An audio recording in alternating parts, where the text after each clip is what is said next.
Welcome to the Curator's Corner on Museum Monday on the final week of the virtual pilgrimage. I am Sarah Bone, a park ranger at Manzanar National Historic Site. I am also a collateral duty museum assistant. In the National Park Service, one of the ways we preserve America's stories is to preserve the items that represent them. We are grateful that many people have chosen to donate their family items to the NPS to safeguard the past and educate present and future generations. This week's theme is reconciliation and identity. In 2019, Manzanar received this unsolicited donation in the mail. It is a hand-carved wooden plaque depicting the kanji characters for gaman. A translation for gaman is to endure difficult situations with dignity and patience. The carver, Jim Ichinaga, included a letter in which he mentions having donated a similar plaque to the museum in McGehee, Arkansas, which presents the history of Rower and Jerome. The U.S. government incarcerated Jim and his family in Jerome during World War II. In his letter, he states that the sacrifices of those incarcerated inspired him to take up wood carving to express the hardships his family met.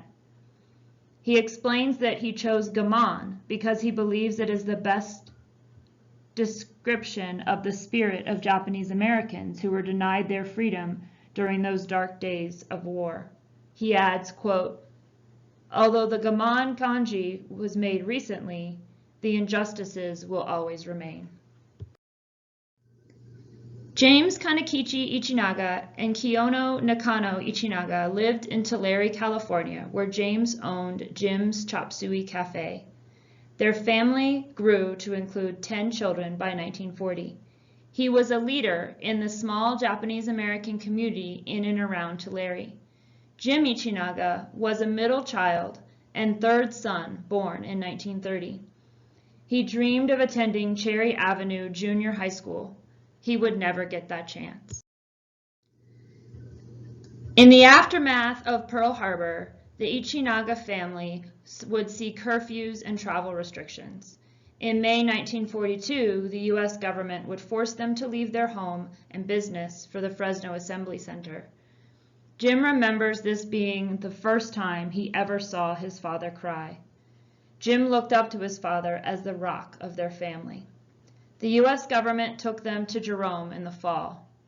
About Jerome, located in Arkansas on swampland near the Mississippi River, Jim says, quote, "If I were ever in charge of punishing a group of people, this is the place I would send them." End quote. The government quickly learned that Jim's father was skilled in operating a restaurant business. He was placed in charge of mess hall operations at Fresno, and at Jerome he oversaw 48 mess halls, feeding more than 7,500 people a day. Jim Ichinaga remembers how crowded it was to fit their family of 12 into a barracks. The extreme weather, the bugs and snakes, and the barbed wire, sentry posts, and military police. The Ichinagas began to go their separate ways as they left Jerome. Some of the older children found jobs and educational opportunities in Nebraska and Chicago. James Kanekichi decided to move the rest of his family to western Nebraska to sharecrop in April 1944. After 1 year, Jim's father got a federal job at the nearby Sioux Ordnance Depot in Sidney, Nebraska. Jim recognized the irony that the U.S. government would not trust his father to run his Chop Suey Cafe in Little Tulare, California, but the same government allowed him to work in a federal ordnance depot. Jim attended Sidney High School while his father ran the officers' mess hall. The Ichinagas returned to Tulare in 1946. Jim graduated from Tulare High School, and his older brother and father ran a new cafe at the former location of Jim's Chop Suey.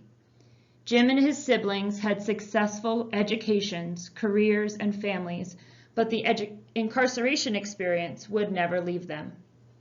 After Jim retired from the aerospace industry, he started to realize that fewer and fewer people around him remembered the incarceration that he and his family endured. Jim and his 10 siblings joined together on a mission to tell their family stories. They wrote their personal stories and combined them in this book. Jim's younger brother, Monty, was gracious enough to donate it to the Manzanar Library. In it, Jim recognizes that the stories of the siblings are not the same, but are always true, and that their combined experience may be of interest to more than just the younger generations of the Ichinaga family. Many different people from different generations have gone about reconciling the U.S. government's incarceration of Japanese Americans in different ways. As with this summer's Tadaima, pilgrimages are large acts of bringing people together to honor the past and make sure stories are carried on and learned from in the future. The annual Manzanar pilgrimage has served generations of people from all backgrounds in this way. For Jim Ichinaga, reconciliation and identity are a simple and personal act. He created this plaque and sent it to places where its meanings would be understood. He put his memories into this piece of wood and sent himself back in time. This history is a piece of who he is. Jim Ichinaga is on a personal mission to protect the next generation from the same injustices he and his family experienced. Thank you for joining us for this week's Curator Corner. You can learn more about Manzanar National Historic Site through our website, our Facebook and Instagram accounts, and our YouTube channel. If you have any questions, please contact me, Sarah Bone, via email. It has been an honor to participate in Tadaima. Stay safe, and thank you.